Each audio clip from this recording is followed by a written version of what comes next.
My name is Mark. I'm 42 years old, a devoted husband and father. But my peaceful life was completely shattered when I discovered that my wife was cheating on me with my boss, the one person I trusted the most. Instead of confronting them immediately, I decided to play a different game. I pretended not to know anything, gathered all the evidence in silence, and chose the perfect moment to strike back. This is not just a story of betrayal, it's a story of revenge, where silence became my greatest weapon.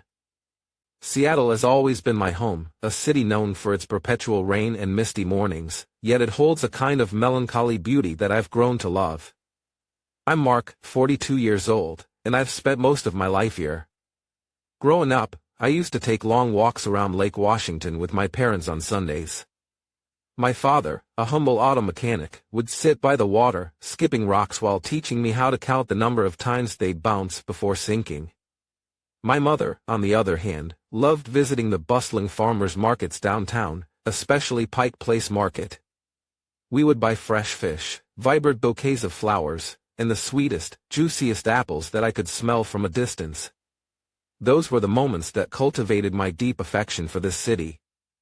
I've always had simple dreams, to have a happy family and a stable job. At 22, I met Jessica. She was just 20 back then, and I was fresh out of college with a business degree. We met in a cozy little cafe near the first company I worked for. Jessica was an art student at the time, with long, wavy hair, bright eyes, and a smile that could light up any room. I was drawn to her immediately, and we fell in love quickly. Those were some of the best days of my life, filled with the kind of passion and simplicity that only youth can offer. We got married right after Jessica graduated, and soon after, she gave birth to our first child, Sophie. I still remember the first time I held her in my arms, a mix of fear and overwhelming joy. I promised myself I'd do everything I could to protect this family, to ensure Jessica and Sophie always felt safe and loved. Just a year later, our son David was born.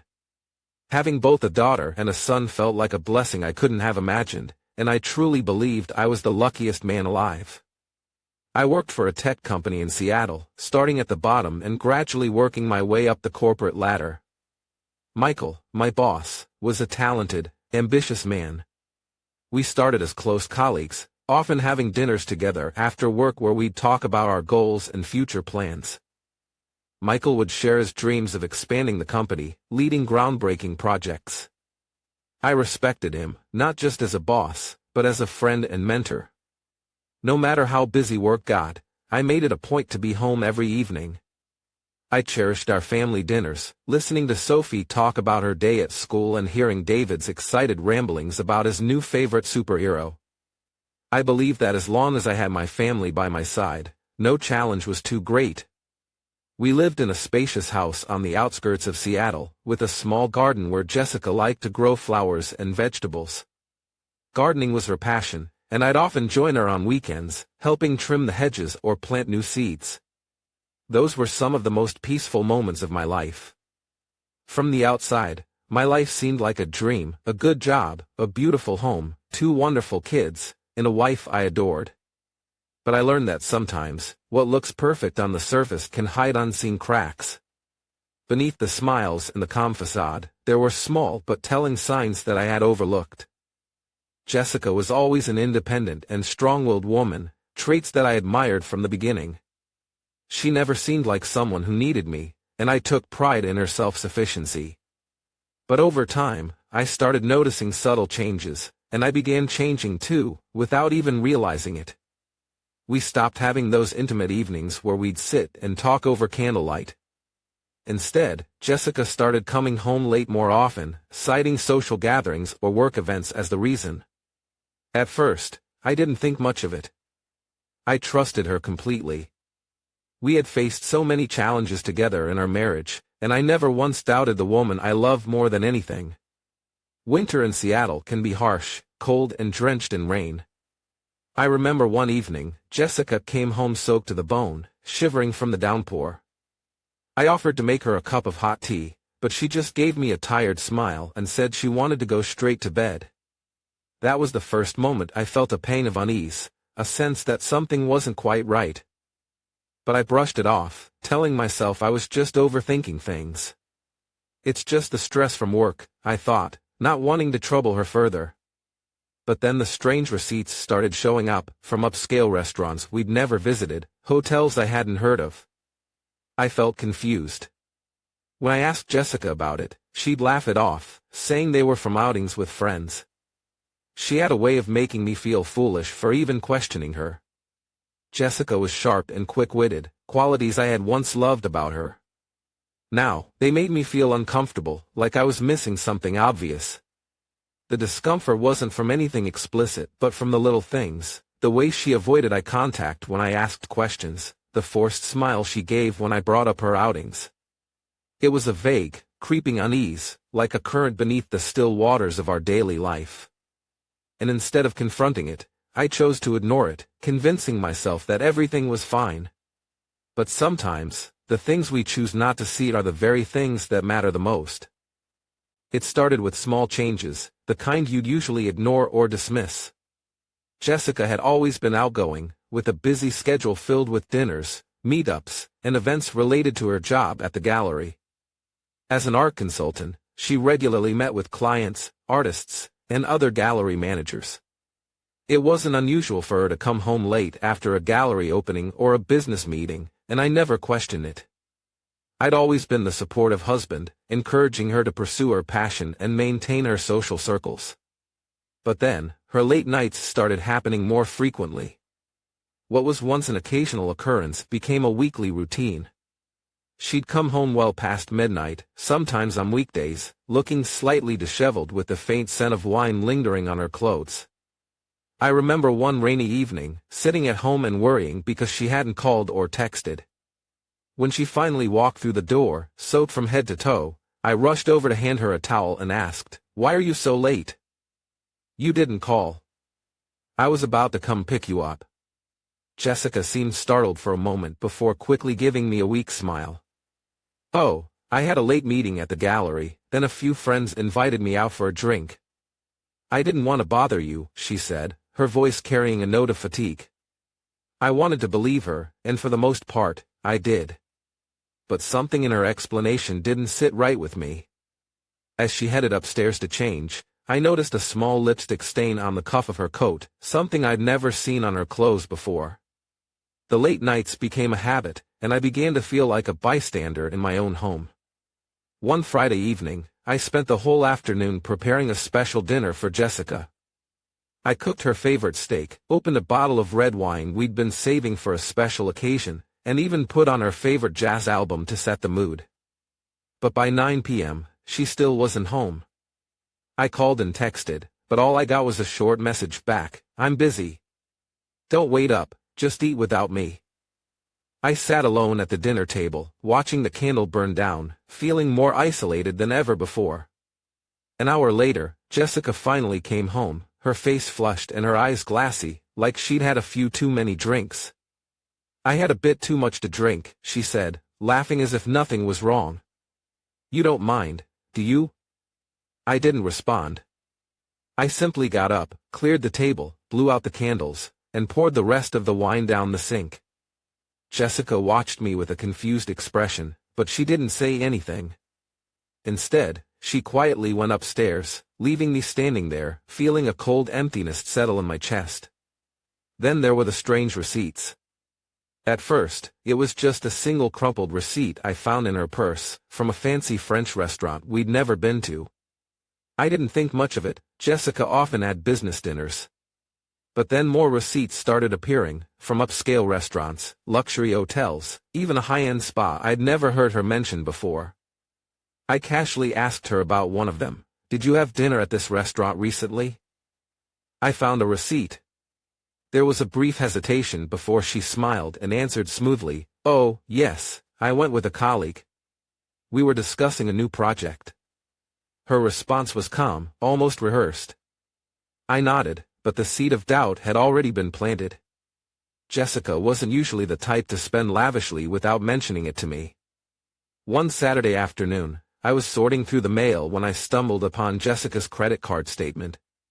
Normally, I wouldn't even glance at it. We kept our finances separate, and I trusted her implicitly. But something made me pause. As I skimmed through the charges, most of them were ordinary: groceries, gas, a few online orders.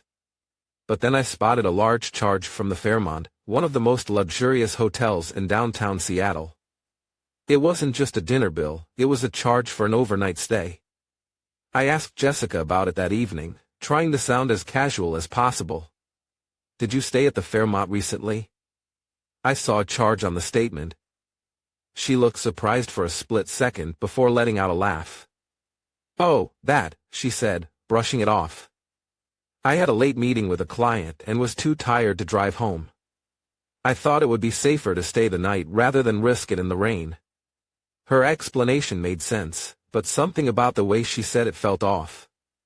Jessica was usually frugal with money, and spending on a luxury hotel like that wasn't typical for her. And then there was the night I noticed her car parked outside a restaurant we'd never visited. I peeked through the window and saw her sitting inside, laughing and chatting with a man I didn't recognize.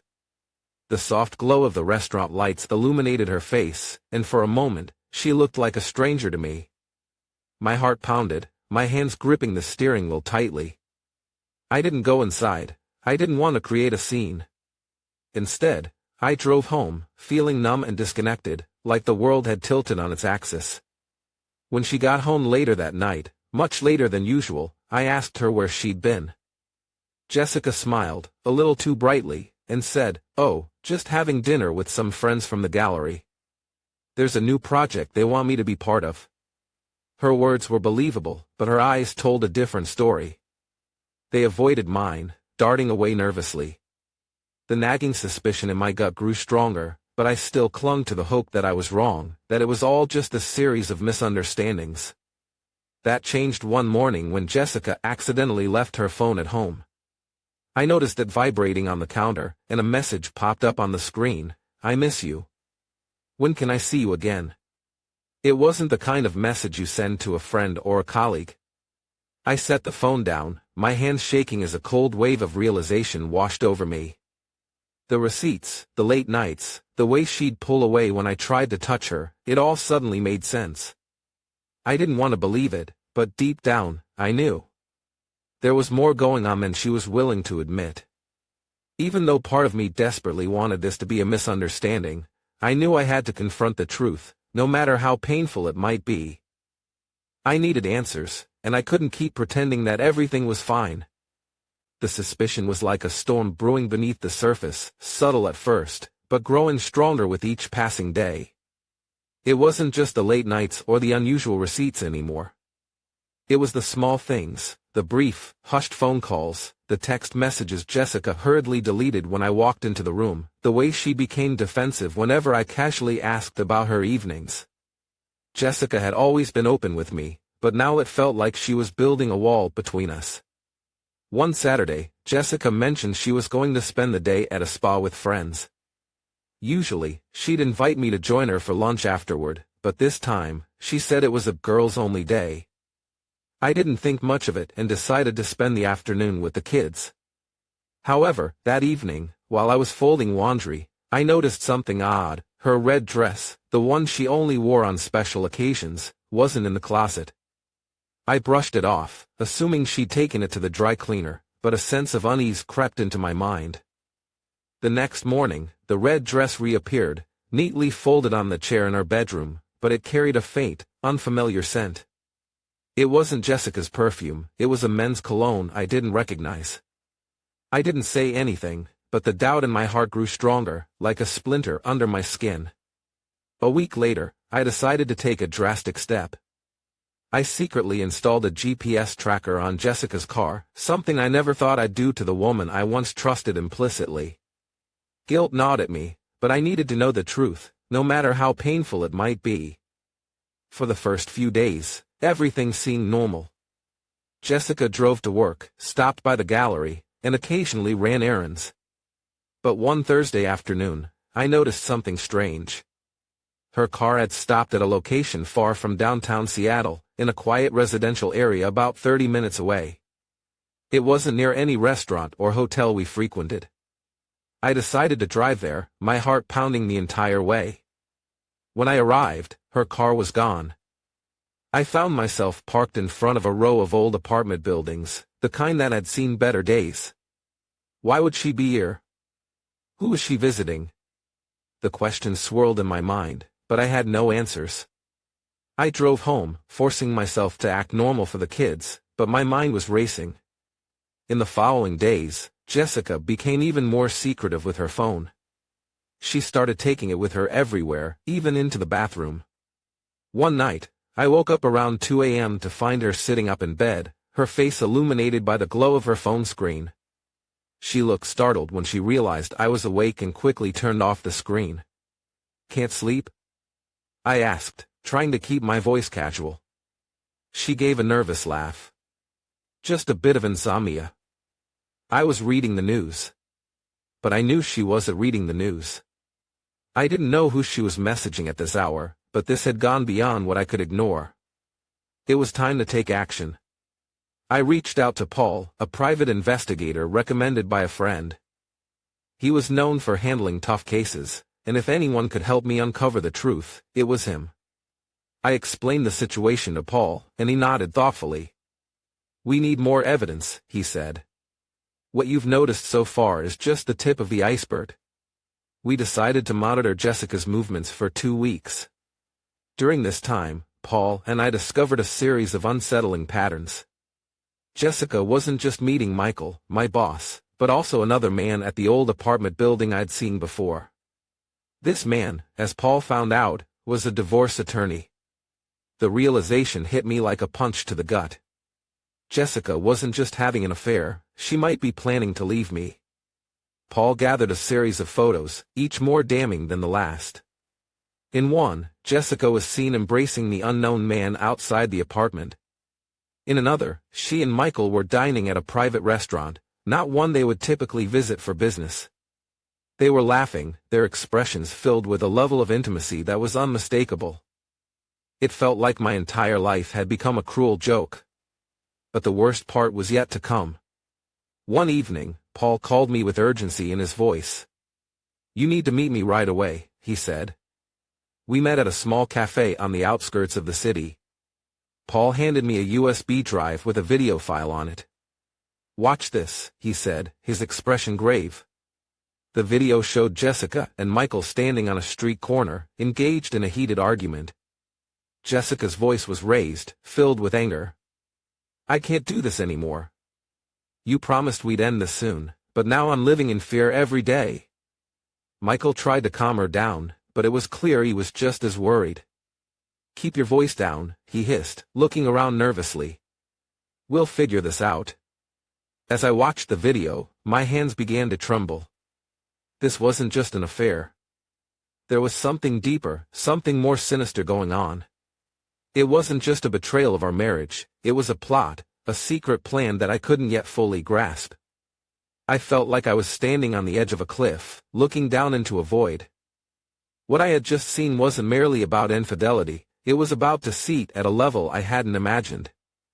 I realized I couldn't confront Jessica immediately.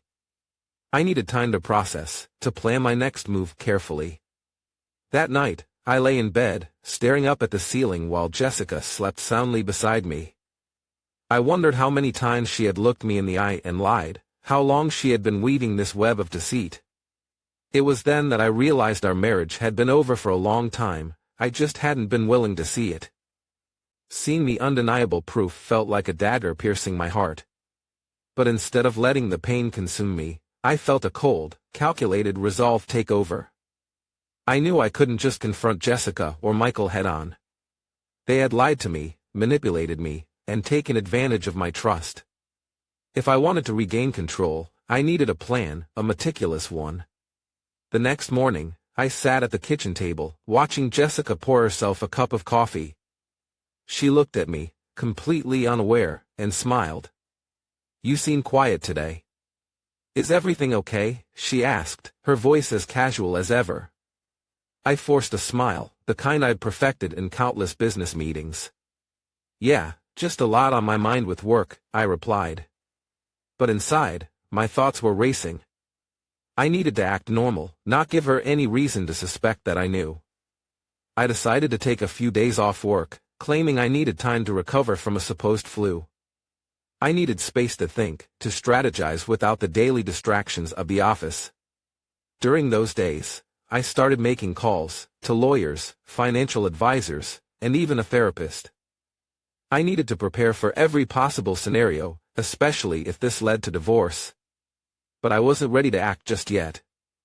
I needed to gather more evidence, something irrefutable that would expose their betrayal to everyone. One night, after Jessica had fallen asleep, I quietly picked up her phone from the bedside table. My heart pounded as I navigated through her messages. There were no texts from Michael or the unknown man Paul had identified. Everything was too clean, too perfect. Then I remembered the encrypted app one had once seen her use, the one she had brushed off as just for work. I found it, but it required a password. I tried a few obvious guesses, our children's names, her birthday, but nothing worked. I placed the phone back, realizing she had thought this through well. But I had another way. I called Paul the next morning and asked if he could help me access Jessica's phone records. He agreed, but warned that it might take a few days. "You know this isn't legal, right?" Paul said, his voice low and serious over the phone. "I know," I replied. "But nothing about this situation is fair or right. I need the truth, and I need it now." While waiting for Paul's results, I decided to dig deeper into Michael's background. Despite working together for years, I realized how little I actually knew about his personal life. I started reaching out to former colleagues, those who had left the company under strange circumstances. What I uncovered wasn't just surprising, it was infuriating. Michael had a history of inappropriate relationships with female employees, many of which were quietly settled. There were whispers of sexual harassment claims, of women who had been pressured into silence, and others who had left the company after being unable to tolerate his advances. It became clear to me that Michael had used his position of power to exploit Jessica, but that didn't absolve her of responsibility. She wasn't just a victim, she had chosen to participate in this affair, to lie to me and our children. The thought of it made my blood boil. A few days later, Paul called me back. "I have the phone records," he said. "You're going to want to see this." We met at the same cafe, and he handed me a folder filled with call logs and message transcripts. My hands shook as I read through them. The encrypted app Jessica used wasn't just for work, it was filled with messages to both Michael and the divorce attorney. The conversations with Michael were flirtatious, filled with sweet nothings, the kind of messages we used to send each other when we were still deeply in love. Reading those words, knowing they were meant for someone else, felt like a knife twisting in my gut. But the messages to the lawyer were worse. They discussed assets, custody arrangements for the kids, and even potential court dates. Jessica was preparing to leave me, and she had been planning this for months. The betrayal was so deep, so calculated, that it took my breath away. This wasn't just an affair, it was a plot to dismantle everything we had built together. I took a deep breath, trying to calm the rage that threatened to overwhelm me. "What's your next move?" Paul asked, his voice steady. "I need more," I replied. "I want to destroy them both, but I need to do it in a way that leaves no room for doubt. I want Michael out of the company, and I want Jessica to face the consequences of her actions. But first, I need to make sure our children don't get caught in the crossfire." Paul nodded, understanding the gravity of the situation. "I'll keep digging," he said. "But be careful. If you push too hard, they might start to sense something is off." I spent the next week putting my plan into action.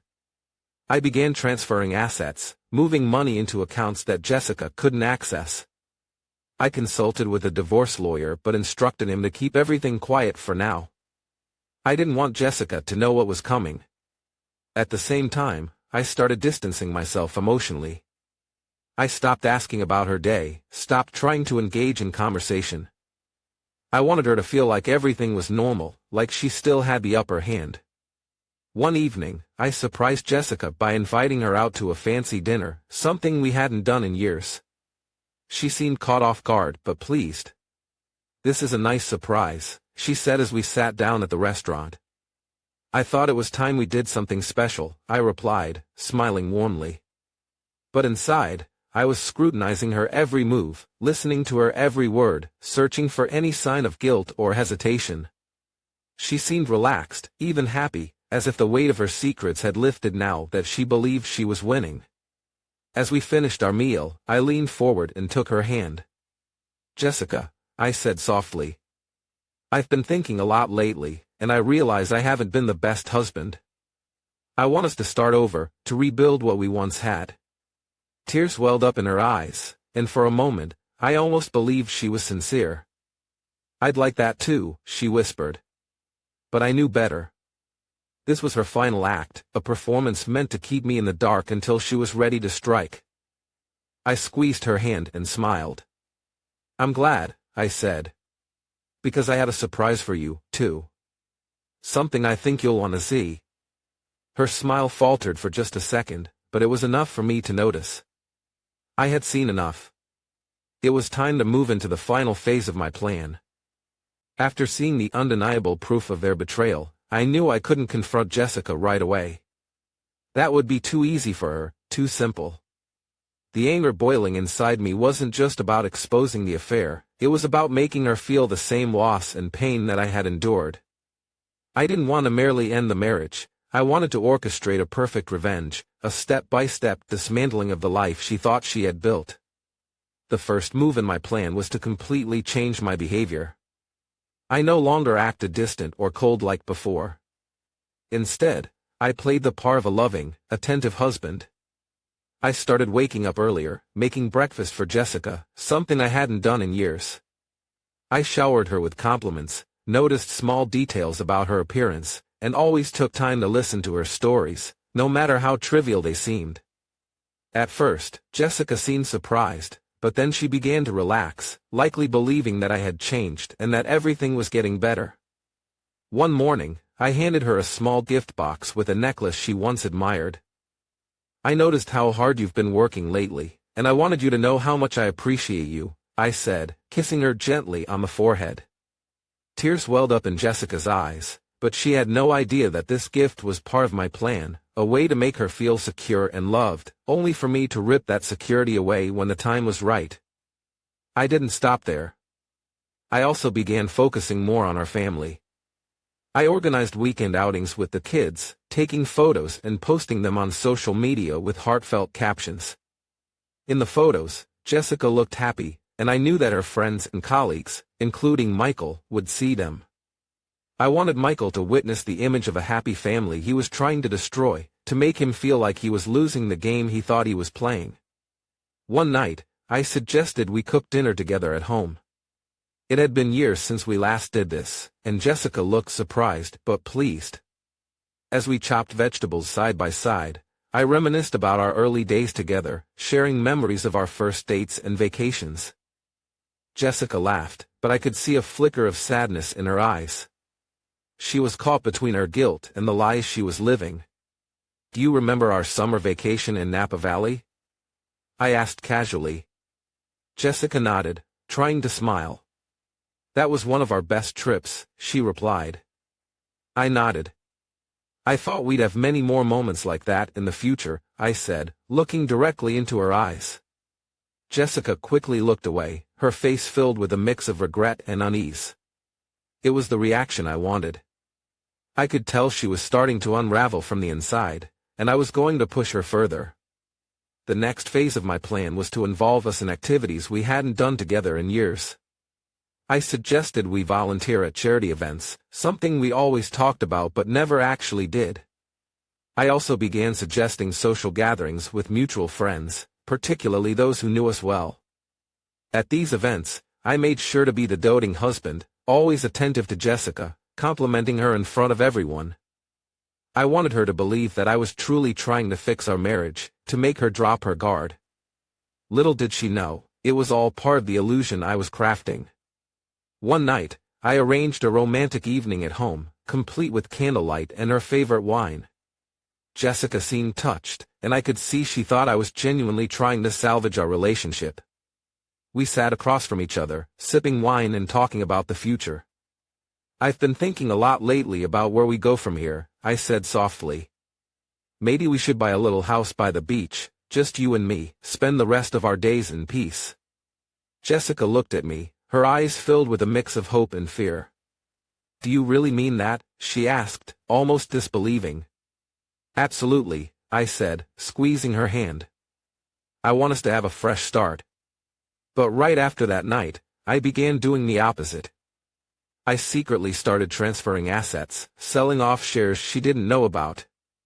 I met with a financial advisor who helped me discreetly move large sums of money out of our joint accounts into my personal accounts. I was laying the groundwork for what was to come, making sure that when the time came, she'd be left with nothing. At the same time, I continued gathering more evidence of her affair with Michael. Paul kept tailing them, and I instructed him to capture clearer videos, especially of the meetings at hotels and private restaurants. I knew I needed an airtight collection of evidence that would leave no room for denial. One afternoon, when Jessica came home late, I didn't question her or act suspicious as I once would have. Instead, I simply smiled and asked, "How was your day? Did you have a good time?" She hesitated for a moment, seemingly caught off guard by my calm demeanor, then nodded. "Yes, it was a long day, but it was good." "I'm glad to hear that," I said, kissing her lightly on the cheek. Little did she know, every interaction, every kind gesture from me, was another step in the trap I was setting for her. I also started visiting Michael at the office more frequently, acting like nothing was wrong. I'd drop by his office casually, bring him coffee, and chat about work projects. I could see the discomfort in his eyes every time, the way he shifted nervously in his chair. He didn't know what I knew, and that was my advantage. I wanted him to feel like everything was normal, to make him complacent. At home, I began mentioning Michael more often, slipping his name into casual conversations. "I ran into Michael today," I'd say. "He mentioned a new project we should all work on together." "It sounds exciting." Jessica would force a smile, but I could see the tension in her eyes. It was like watching a performance where the actors knew the ending was coming but couldn't stop it. In the meantime, I continued preparing for the final confrontation. I met with my lawyer again, finalizing the divorce papers and ensuring that everything was set in motion. I had him hold off on filing them, though. I wanted to choose the perfect moment, a moment that would leave Jessica and Michael utterly blindsided. As the days went by, I could feel the tension building. Jessica had no idea that the husband who was suddenly showering her with love and attention was the same man who was orchestrating her downfall. I took pleasure in the irony, knowing that she was playing right into my hands.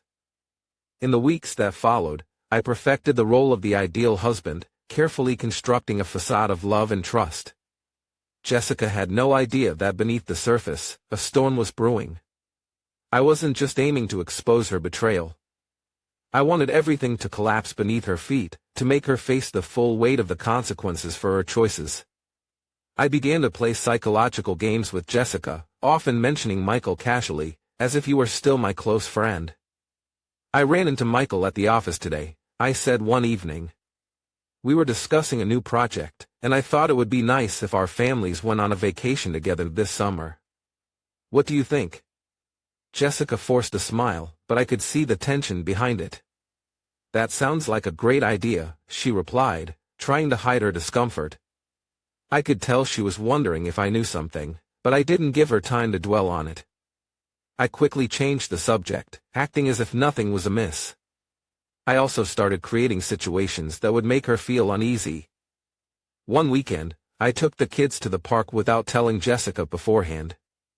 When she called to ask where we were, I feigned surprise. "Oh, I thought you were busy with work, so I decided to take the kids out for a bit," I said. "Would you like to join us?" Jessica rushed to the park, and I could see the panic on her face as she hugged the kids tightly, as if she feared losing them. It was the reaction I had been waiting for. I wanted her to feel the fear and anxiety of possibly losing everything she held dear because of her own decisions. The next part of my plan involved hosting a large family gathering at our home. This time, I invited mutual friends and a few of Michael's close colleagues. I meticulously planned every detail, the food, the music, even a slideshow of family memories. Jessica seemed touched by the gesture, but I could tell she was trying hard to keep her composure. She knew something was off but couldn't quite figure out what. As everyone enjoyed the evening, eating and drinking, I stood up and tapped my glass to get their attention. I just wanted to thank everyone for being here tonight, I began, smiling warmly. It's been a long time since we all got together like this. Jessica sat beside me, smiling nervously. Michael was standing across the room, holding his wine glass, trying to appear relaxed. But I could see the worry in his eyes. There's something special I'd like to share with all of you, I continued, pulling a small remote from my pocket. I pressed a button, and the large screen behind us lit up. Jessica's eyes widened as images began to play, photos of her and Michael together, holding hands, kissing outside a hotel, walking into an old apartment building.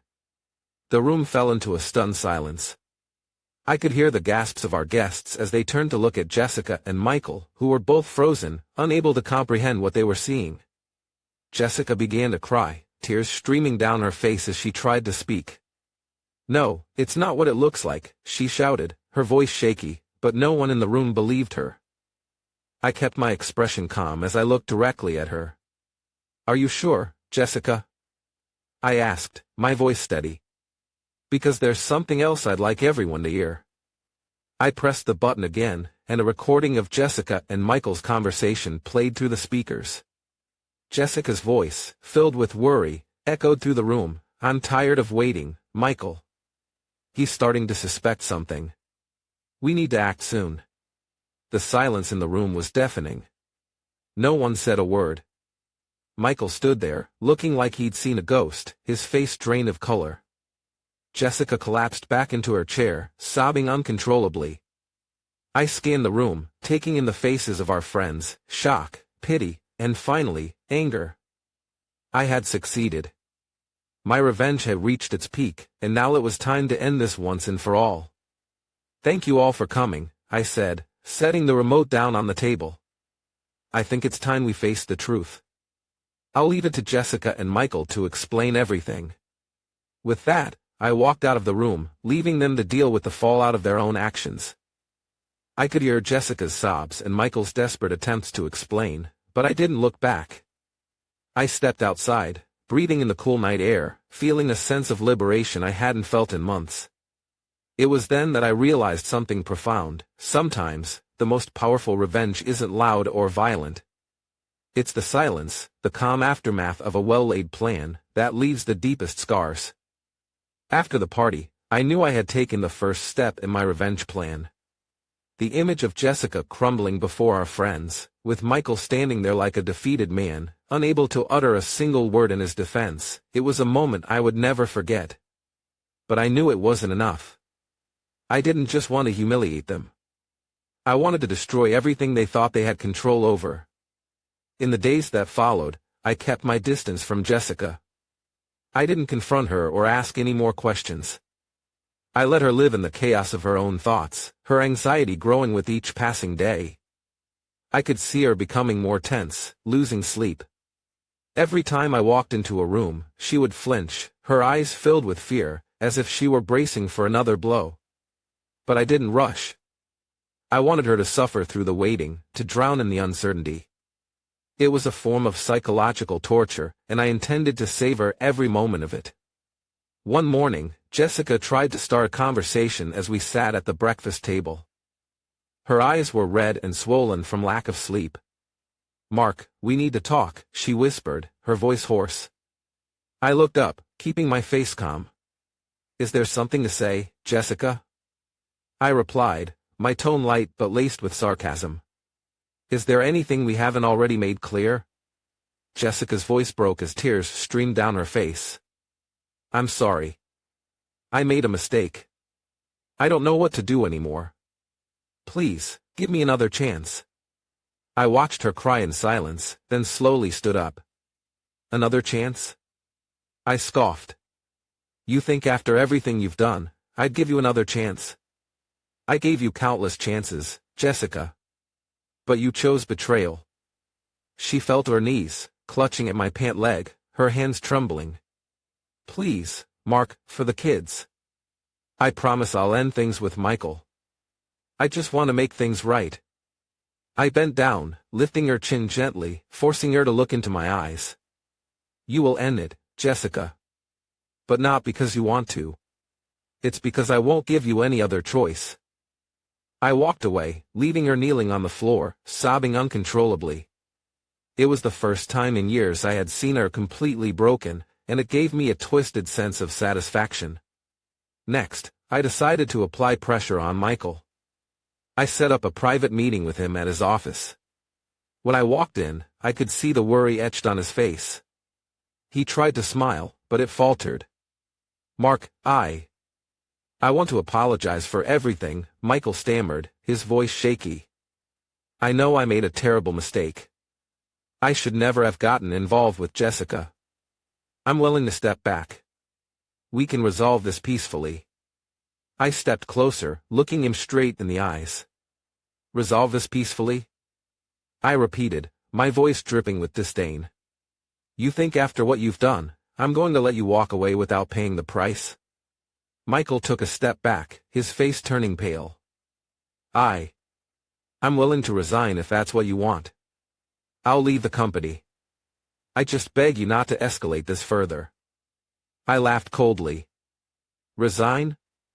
You're not just going to lose your job, Michael. You're going to lose everything. I've collected enough evidence about your inappropriate relationships with other female employees. The harassment claims you've quietly settled. I have it all. I'm going to present it to the board. You won't just be fired, your reputation will be destroyed. Michael stood there, speechless, his face ashen. He knew I wasn't bluffing. Mark, please, we can negotiate. Negotiate? I smirked. You negotiated when you seduced my wife and betrayed our friendship. Now it's my turn. There's nothing left to negotiate. I turned and walked out of his office, leaving him in a state of panic. It felt like I was peeling away the layers of their lies and deceit. I didn't just want them to face public humiliation, I wanted to dismantle every aspect of their lives. As for Jessica, I began the divorce proceedings. I had meticulously prepared everything, ensuring she would walk away with nothing but the shared debts she didn't even know existed. I transferred all our assets into separate accounts, sold off joint stocks, and arranged for full custody of the children. I knew this was the final blow, the one that would leave her utterly devastated. When I handed Jessica the divorce papers, she trembled as she opened the folder. Her eyes filled with tears as she read through the documents. Mark, please, don't do this. I'm sorry. I love you. I just want our family back the way it was. I looked at her with a cold, detached expression. Family? I said softly. You destroyed this family a long time ago, Jessica. This is just the consequence of your actions. She collapsed to the floor, sobbing, but I felt no pity. I had given her every opportunity to make things right, and she had thrown them all away. Now, there was nothing left in me but the cold satisfaction of knowing I had completed my plan. I left the house, leaving Jessica alone with the weight of her mistakes. I felt a sense of relief, as if a burden had been lifted off my shoulders. I knew I had achieved what I set out to do, and from here, I could start a new life, free from the pain of betrayal. It was in that moment I realized something profound: the sweetest revenge isn't about causing pain. It's about letting those who betrayed you live with the consequences of their actions, watching as their own decisions bring their world crashing down. After I filed the divorce papers and began the legal process, it felt like a huge weight had been lifted off my shoulders. It wasn't just the end of a marriage, it was the end of a long, painful chapter marked by betrayal and heartbreak. But as I looked back, I realized that the people truly facing the pain weren't me anymore, it was Jessica and Michael. I still remember the last time I saw Jessica at a restaurant, on a night I took the kids out for dinner. She was sitting alone at the bar, looking worn out and far removed from the confident woman she once was. I watched her from a distance, feeling a strange mix of emotions. There was no longer anger or hatred, just indifference. Jessica had once been the person I loved most in the world, but now she was just a stranger I used to know so well. She didn't notice me, and I didn't approach her. Instead, I held my children's hands and smiled, focusing on the peaceful moment with them. I knew that no matter how much Jessica regretted her choices, she couldn't undo the past. She had destroyed everything herself, and now she had to live with the consequences. As for Michael, his downfall extended far beyond his affair with Jessica. After I submitted the evidence to the board, it was impossible for him to defend himself. Michael was immediately suspended, and rumors about his misconduct spread quickly. Several female employees, who had once been intimidated into silence, finally spoke out against him. I didn't feel triumphant hearing about his dismissal, but I didn't pity him either. Michael chose this path, and he had to face the repercussions of his actions. I heard he was forced to sell his big, expensive house to cover his debts, and now he lived in a small, shabby apartment on the outskirts of town, with no friends or family willing to be associated with him anymore. I used to think that watching Jessica and Michael fall apart would bring me satisfaction. But instead, all I felt was an emptiness, as if the revenge I had pursued for so long had evaporated into thin air. I had won, but the victory wasn't as sweet as I'd imagined. Maybe it was because, in the end, I had still lost something valuable, the love and trust one once had for Jessica. One morning, while I was getting ready to take the kids to school, Jessica showed up at my doorstep unexpectedly. She looked like a shadow of her former self, with dark circles under her eyes and a gaunt face. I wasn't surprised to see her like this. It was the inevitable outcome of the choices she made. "Mark, please, just let me talk to you one last time," she pleaded. "I can't keep living like this." I crossed my arms and leaned against the doorframe, keeping my voice calm. "What's left to say, Jessica?" I replied. "Everything is already crystal clear." Tears streamed down her cheeks as she sobbed. "I'm sorry. I've lost everything. I just want our family back." I looked straight into her eyes. I once loved those eyes, once saw them filled with joy and confidence. But now, all I saw was pain and regret. "This family isn't yours anymore, Jessica. You destroyed it with your own hands. Now, you have to learn to live without it." I turned away and closed the door without another word. I didn't feel sadness or regret. It was just a sense of closure, like I had finally shut the door on a painful chapter of my life. I decided to move with the kids to a small town in Montana, where we could start fresh. Here, life is simpler. I no longer have to face the whispers and curious stares from people who knew what happened. I never speak ill of their mother in front of the kids. I know they don't need to know about the mistakes of adults, at least not yet. One afternoon, as we were sitting by the lake, fishing and enjoying the peaceful view, my daughter suddenly asked, "Dad, does Mom still love us?"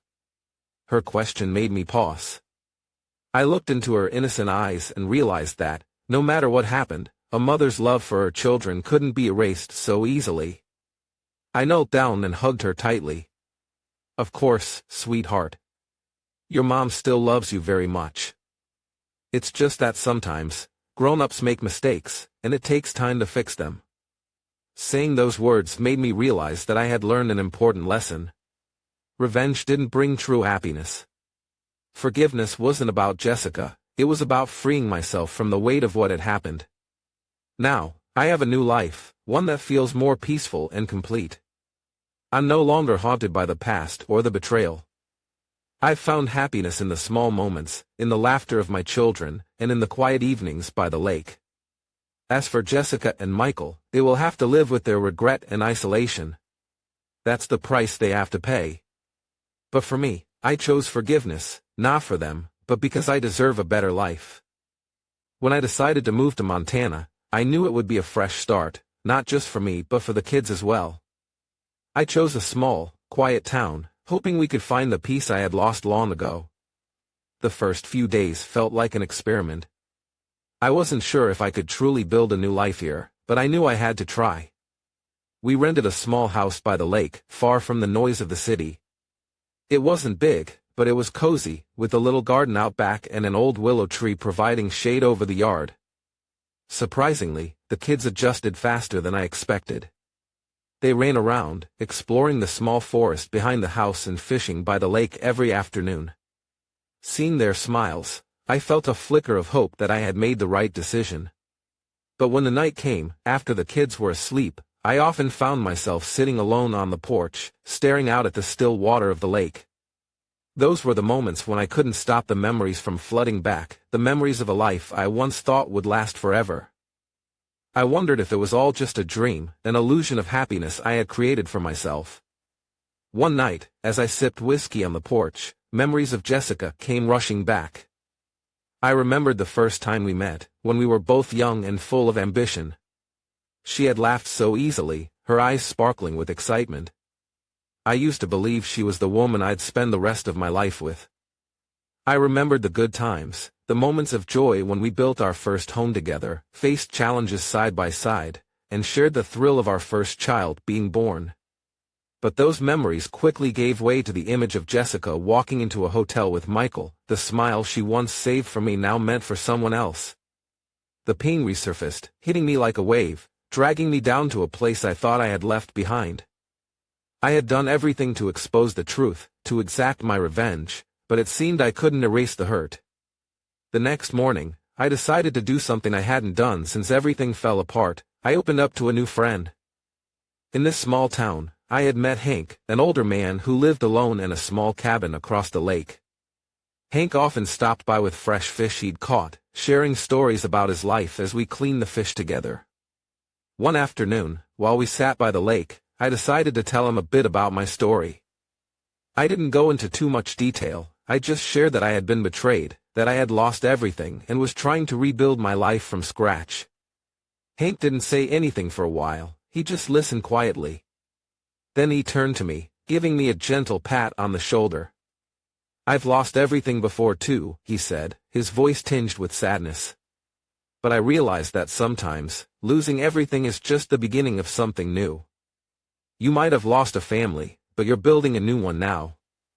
And sometimes, that's what matters most." His words stayed with me the entire evening. Maybe he was right. I had lost so much, but I was also given a chance to create something different, something better for my kids and for myself. I started getting more involved in the community. I enrolled the kids in the local school, made friends with a few neighbors, and even joined the fishing club with Hank. Those afternoons by the lake became a ritual, a way for me to clear my mind and focus on the present instead of the past. Slowly, I began to feel like I was finding myself again. I was no longer haunted by the memories. Thoughts of Jessica and Michael still crept in from time to time, but they no longer hurt the way they once did. I had come to accept that they were part of my story, a chapter one had already closed. One evening, as I was getting the kids ready for bed, my daughter asked me, "Dad, does Mom know where we live now?" I paused, looking into her innocent eyes. "Maybe she does," I said, smiling gently.